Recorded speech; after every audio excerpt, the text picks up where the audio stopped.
Welcome back to my statistics class. So today we will have introduction to hypothesis test for proportion. So what does sample distribution for? Sample distribution of proportion for? P hat. We use sample proportion trying to prove the population proportion. So what is hypothesis test? So the purpose of the statistical inference is to draw the conclusion about the population on the basis of data obtained from the sample of that population. So hypothesis test is the process used to evaluate the strength of evidence from the sample and provides the framework for making determinations relating to the population. So look at this scenario. If I flip a coin 15 times to get 70% and to get 75% is that the evidence that the coin is unfair. So in this scenario, our assumption is what? This is a fair coin. What is fair coin means? So the fair coin means that you will get 50% of chance that heads up.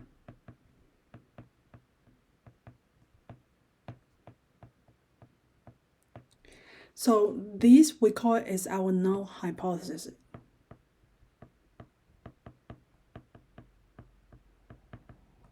We use the notation S. We use the notation H, 0. And what I want to prove? I want to prove that this is an unfair coin.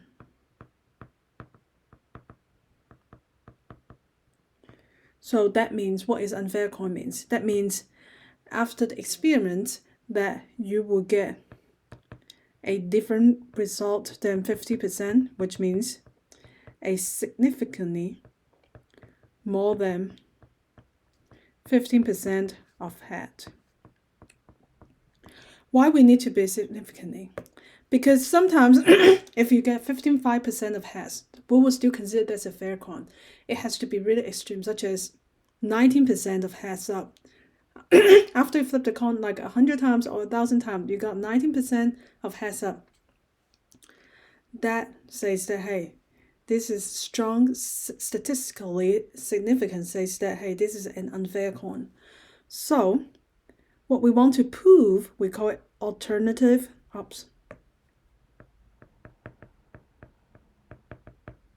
hypothesis. We use the notation H, so 8. So for hypothesis, we want the chance is what? Proportion equals to 0.5. That's our assumption. But what we're trying to prove is that P sub 0 is greater than 0.5 because it tells you it's 70% heads up. So how would a fair coin flip 15 times behave? Well, we need a sample distribution and build around a null hypothesis and the sample. So we need to set up a sampling distribution.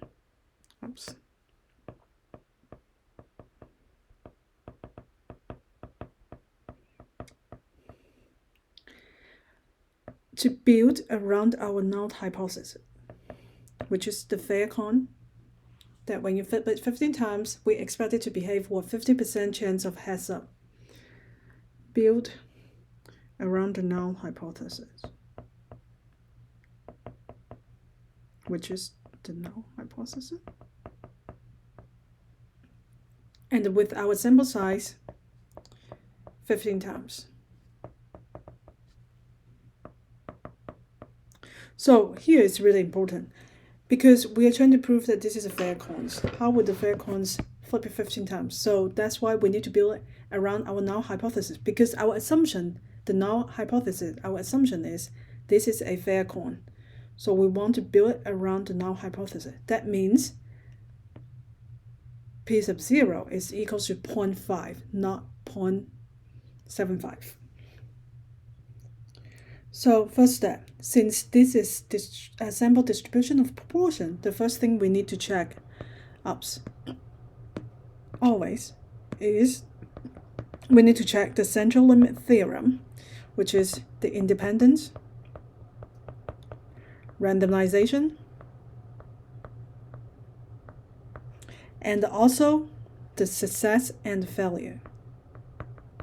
Okay, so for the success and failure rate, the condition, so we should use the null hypothesis because, again, when we're trying to build a distribution, we build around the null hypothesis. That's why we need to use the hypothesis to build the central limit theorem. So we have 15 times 0.5, which is 25, greater than or equals to 10. And then for the failure rate, we have the same. 15 times 0.5 equals to 25, greater than or equals to 10. So that means that also meet the success failure condition. So the next is we need to find mu and sigma. So mu equals to what? Mu is equals to P naught on P sub 0, which is 0.5.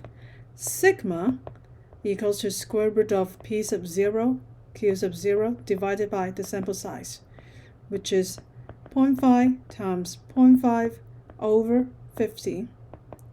So when we're trying to build a sampling distribution of proportion, we always need to check central limit theorem, find out the mean, and sigma.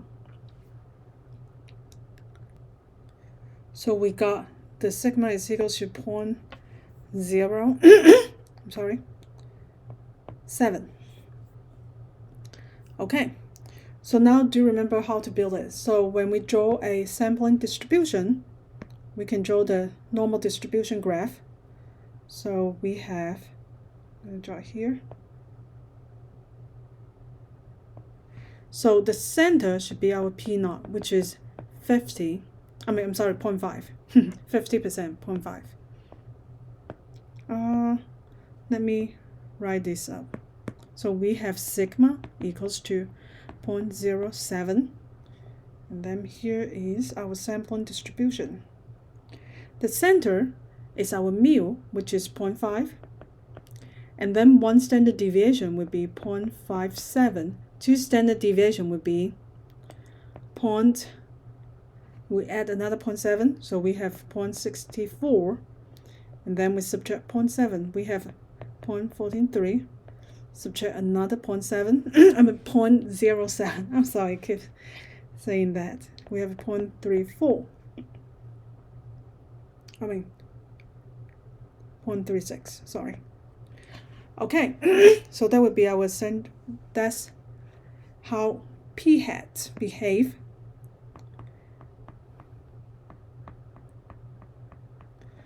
for a fair cone.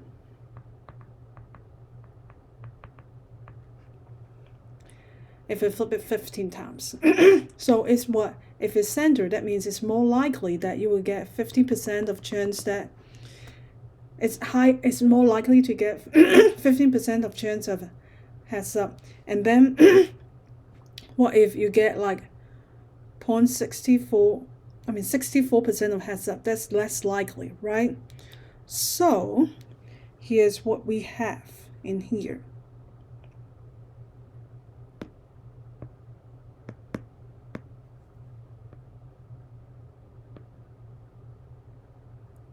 So for the same sampling distribution, this is 0.5 and this 0.57. If you flip the coin 50 times, if it's a fair cone,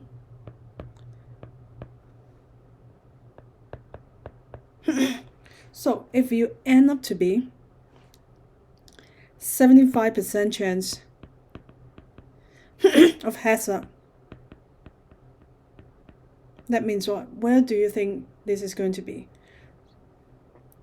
So this would be, so the third would be outside of the third standard deviation. Approximately, our p-hat would be here, which means it's really less likely, right?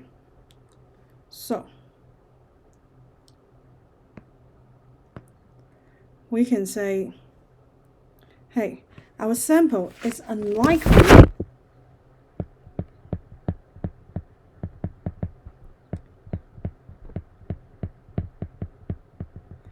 under the assumption. Because from the previous class, we know that if the area outside of the third standard deviation, we know that the chance is going to be really, really small. It's less than 0.1%. So that means our sample was less likely to under the assumption. What will be our assumption? Remember, it's a fair cone. The assumption of this is a fair cone. Oops.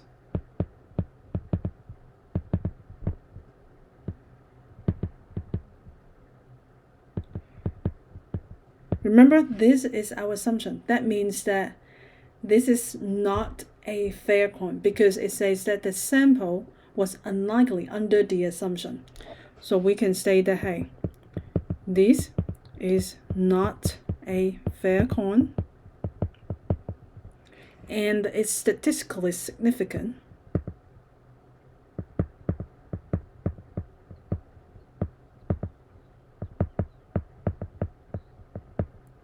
So we reject the null hypothesis. What is our null hypothesis? Our null hypothesis says that, hey, this is a fair cone, so we reject it. That means this is not a fair cone. So we will have evidence to support our alternative hypothesis, which is A sub null. So what if the probability is not small? So we will end up to have this graph.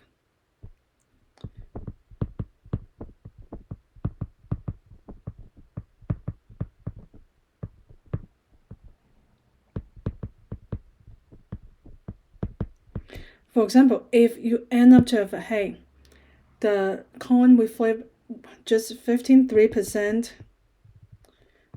the p hat is here, is 53% heads up. So this area is bigger than, is significantly bigger. So we can say that, hey, our sample was somewhat likely under the assumption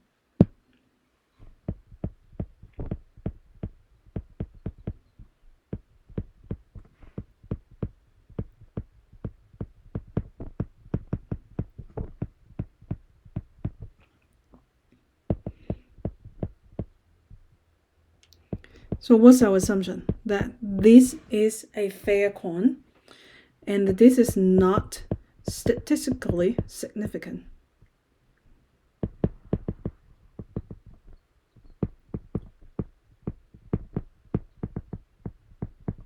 So that means we have failed to reject the null hypothesis.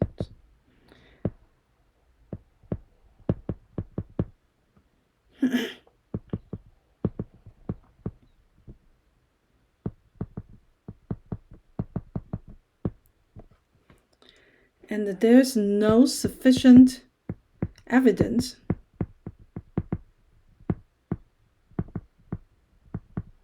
for the alternative hypothesis. So this is the wording is really important.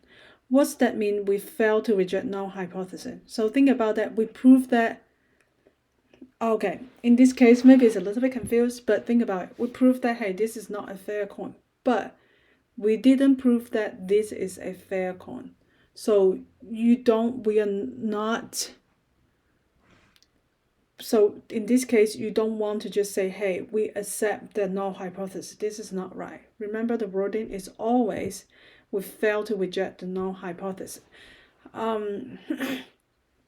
Okay, let me give you a more specific case. For example, we are trying to prove that 25% of the students are GPA is more than 3.0, but I mean, that's really low. Let me think about better exemption. So for example, we can say maybe more than 17% of students, the assumption is more than 17% of students graduate from SPSCC in 2 years.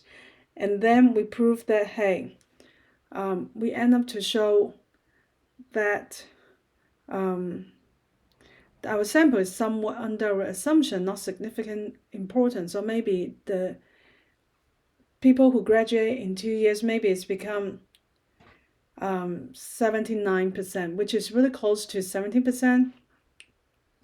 But we don't want to just accept that, hey, we accept null hypothesis that, hey, it's exactly 70%, because there could be a chance that, hey, it end up to be 71% of students graduate in 2 years, or 69% of students graduate in 2 years. So always remember that we can only say we fail to reject the null hypothesis. We can just say, hey, accept the null hypothesis. Okay. So now I'm going to teach you how to set up a null hypothesis.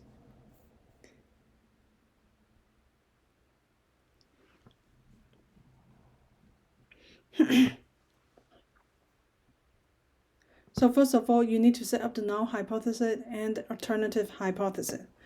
So in the previous scenario, which is flipping the coin, we have our null hypothesis, which is our assumption is that we assume that this coin is a fair coin, which is the p sub 0 equals to 0.5.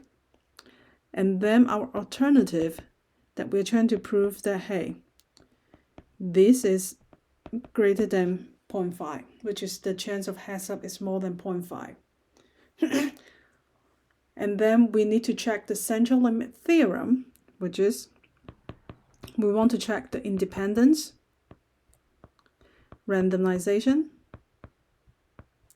and the success failure condition. So remember that when we try to check the success and failure condition, you want to, since our central distribution is built around the null hypothesis, you want to check it with the null hypothesis, which is p sub 0, not p sub hat. And then the failure would be 1 minus p sub 0, which is n times 1 sub q. They have to be greater than or equals to 10. Okay, so the next step is we try to build a sampling distribution and calculate the test statistic. So that means we have two ways to try to do it. So the first is how to build a sampling distribution. So sampling distribution is you need to find the mean. Again, we build it around this null hypothesis. We wanted the mean equals to null hypothesis, which is 0.5. And then sigma, we just did it earlier, equals to square root of p sub 0, q sub 0 over n, which is 0.07. And then we draw the normal distribution graph.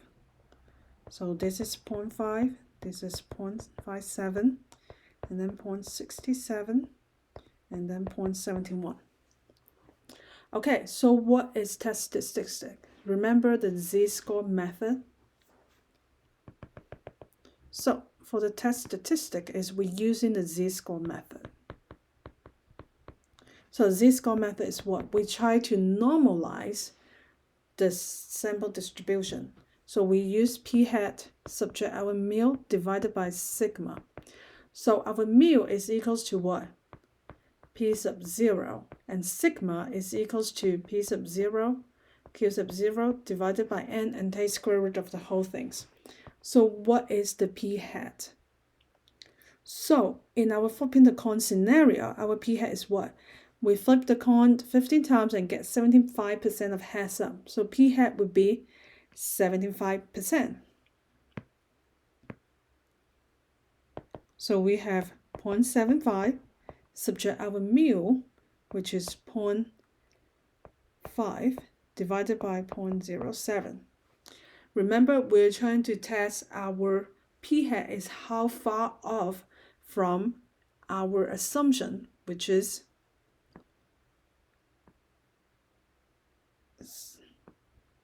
so we will have, we might need to use some calculation. Okay, so we have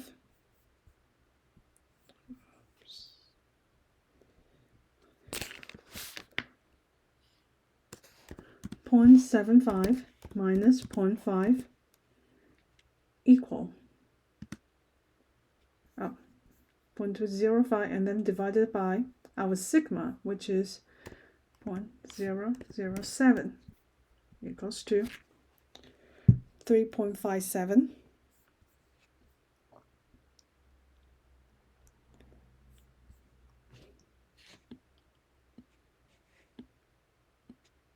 So this is equals to 3.57. So remember, how does this z-score or test statistic work?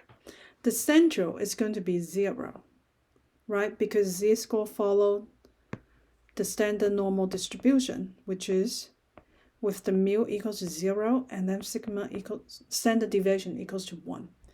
So we have 1, 2, up 2, 3. So look, 3.57, which is approximately here, that would be our p hat. The z-score of p hat. That means what? Is too far off from the center. So we can say, hey, this is too large and a lot less likely, because the percentage is going to be really small. And then we can also use our sample distribution to calculate the p-value. So look, from our what we built in the previous number 3, we build a sample distribution with the mu is 0.5 and sigma is 0.7. So where is our p hat? Our p hat is 0.75, right? Which is approximately here. Again, this area is really small. So this area, we call it, this is our p-value. What we're going to do is we compare the p-value and the test statistic and see how does this turn out to be. Okay, now let's open GeoGebra. Okay, so a mu is equals to 0.5 for sampling distribution, and sigma is 0.007. And we're trying to prove that if x is greater than 0.75, that's where is our p hat. So we got what? 0.0002, which is 0.2%. That would be our p-value.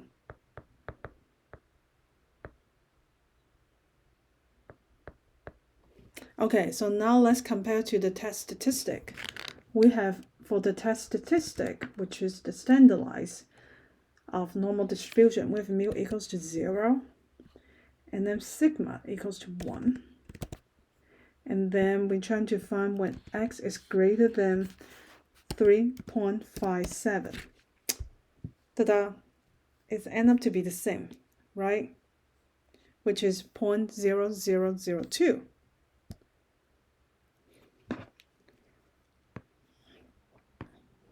So for our z-score statistic, we should end up to get the same p-value. No matter which way that you use, we will still have our p-value equals to 0.002. So that's two ways to do it. One is use the sample distribution, which is find the mu and sigma and build a sample normal distribution around that. Or we use the z-score. Okay, so now how do we write down our conclusion? Okay, to write down the conclusion, we know that, hey, we have a really small p-value. And then later I will tell you that what consider a small p-value, what consider is p-value big enough that we can just fail to reject the null hypothesis. So since this is a small p-value, we will reject the null hypothesis. So remember, the null hypothesis is our assumption, which is this is a fair coin. So, and we have evidence for the alternative hypothesis. These are the key words. So when you write down the conclusion, you need to include in these 3 information. So we can say, hey, we reject the null hypothesis with a p-value of 0.002, there is evidence that our null hypothesis, our alternative hypothesis. What is our alternative hypothesis? The count is unfair. And shows heads significantly more than 15 times. More than 75%. More than 50%. I'm sorry, more than 15%. Okay, so that's how you're supposed to write a conclusion. I will talk about more in the next classes, but remember we have three important pieces that we want to include in. First is you need to mention the p-value, which is we state the p-value with the exact number of the p-value, and then we reject the null hypothesis, and then the evidence for the alternative hypothesis. So our alternative hypothesis is the count is unfair. So these are three important pieces that you want to include in your conclusion. So in the next class, we will talk more about how to state the null and alternative hypothesis and how to build a hypothesis test. I'll see you next time.